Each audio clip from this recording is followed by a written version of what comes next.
যে স্টেট টাস্কফোর্সের পরিকল্পনা ছিল প্রতি মাসে একটা করে মিটিং করা এবং জুনিয়র ডাক্তার, সিনিয়র ডাক্তার, একজন মহিলা চিকিৎসক সহ সিনিয়র চিকিৎসক ফ্যাকাল্টিদের মাধ্যমে যে পরিকাঠামোর মাধ্যমে স্বাস্থ্য প্রশাসনের মাধ্যমে যে মিটিংয়ের মাধ্যমে চিকিৎসার শুরু আর সমাধান করা এবং স্বাস্থ্য ব্যবস্থার আমূল পরিবর্তন গড়ে তোলা প্রয়োজন, সেই জায়গাটা সম্পর্কে সুনির্দিষ্ট পদক্ষেপ আমরা চাই।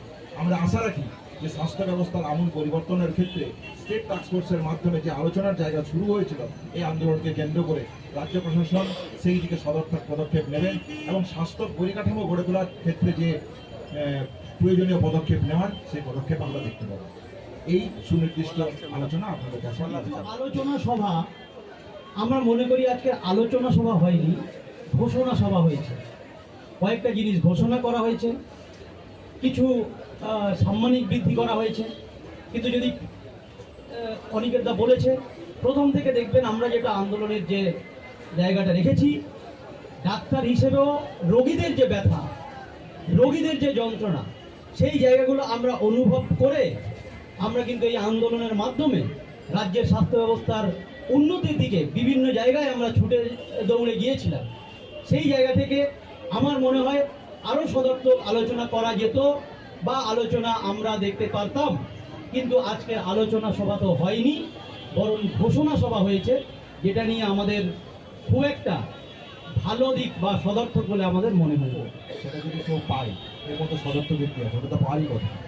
তাহলে যেটা দিয়েছে সেটা আমাদের প্রাপ্য। আপনারা যদি মূল্যবৃদ্ধির সাথে তুলনা করে দেখেন তাহলে যে প্রাপ্য দিয়েছে কিন্তু সেটা কম। তাহলে সদর্থক ভূমিকার এখানে তো প্রশ্ন নেই, যেটা প্রাপ্য সেটা প্রাপ্য দিয়েছে।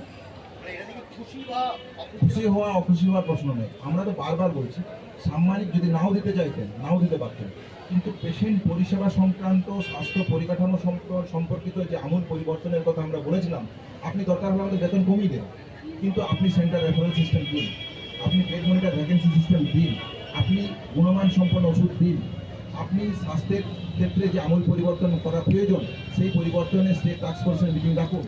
আমরা সদর্থক জায়গায় রাখতে চাই। কেন এই যে পেশেন্ট এসে এখানে ফ্লোরে ঘুরে বেড়ায়, এদের জন্য কেন সুনির্দিষ্ট জায়গা থাকবে না যেখানে বিশ্রাম তারা নিতে পারবে? তাহলে এই যে প্রকাশ্য দিবালোকে বসে থাকতে হচ্ছে, কেন থাকতে হবে? তাহলে এইটুকু ন্যূনতম পরিকাঠামো তো একজন সরকারের পক্ষ থেকে আমরা আশা করতেই পারি।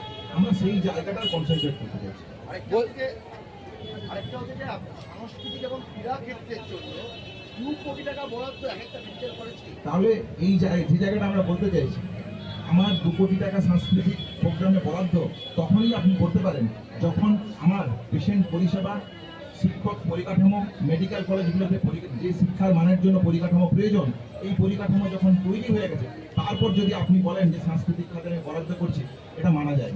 কিন্তু যেখানে আমি একটা ন্যূনতম স্যালাইনের সমস্যায় পড়ছি, দিতে পারছি না, ডেক্সপোজ দিতে পারছি না, যে ওষুধগুলো একগুচ্ছ ওষুধ ব্ল্যাক লিস্টেড করছে স্বাস্থ্য ভবন, সেখানে আমি সদর্থক সেই ক্রাইসিস আমি মেটাতে পারছি না মেডিকেল কলেজের অভ্যন্তরে, আমি বেড দিতে পারছি না, আমি সেন্টার রেফারেল সিস্টেম তৈরি করতে পারছি না, জিডিএমও রিক্রুটমেন্ট করতে পারছি না, নার্সিং রিক্রুটমেন্ট করতে পারছি না, প্যারা মেডিকেল রিক্রুটমেন্ট করতে পারছি না, সেখানে আমি মনে করি এই ধরনের খরচা বা এই ধরনের ব্যয় বরাদ্দ কখনোই স্বাস্থ্য পরিকাঠামোর আমূল পরিবর্তনের জন্য সদর্থক পদক্ষেপ হতে পারে না। এই জায়গাটা এক মিনিট, ও যে এই যে স্টাইফেন্ডের পরিমাণ বাড়ানো, প্র্যাকটিসের ক্ষেত্রে 20 কিলোমিটার থেকে 30 কিলোমিটার করা হলো। মুখ্যমন্ত্রী বললেন যে কলকাতায় কেউ যদি করতে যায় 20 কিলোমিটারে তো কলকাতার মধ্যে সমস্যা হবে, তাই 30 কিলোমিটার। এই বিষয়গুলো উনি ভাবনা চিন্তা করেই 30 কিলোমিটারটা বলেছেন। এই যে প্র্যাকটিসিং করা, এবং তার সঙ্গে বলেছেন প্র্যাকটিস করুন আপনারা, কিন্তু 8 ঘন্টা ডিউটি করবেন।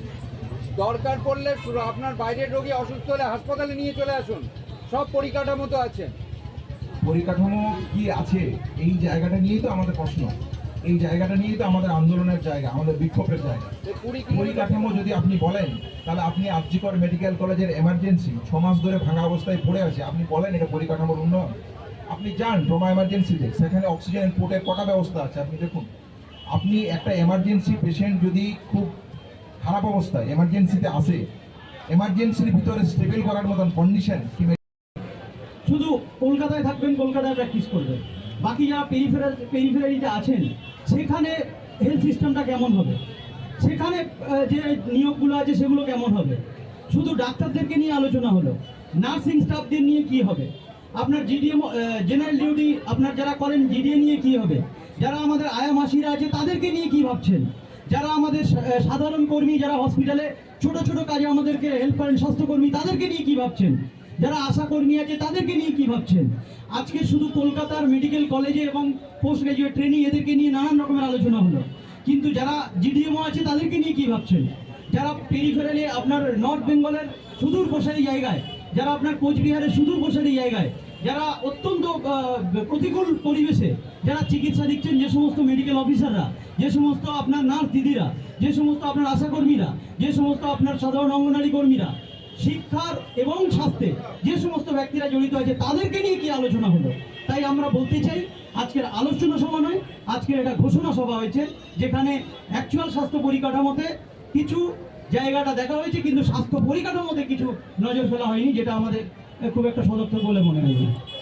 মুখ্যমন্ত্রী বলেছেন এইসব ঘটনা যাতে, এই যে আরজি করে যে ঘটনাকে কেন্দ্র করে আন্দোলন, বিক্ষোভ, এত কিছু, উনি বক্তব্য দিতে গিয়ে বলেছেন যে এইসব ঘটনা যাতে না ঘটতে পারে আমি আমার ভাইদের ওপর দায়িত্ব দিচ্ছি, আপনারা আমাদের বোনেদের রক্ষা করুন, আপনারাই পারবেন।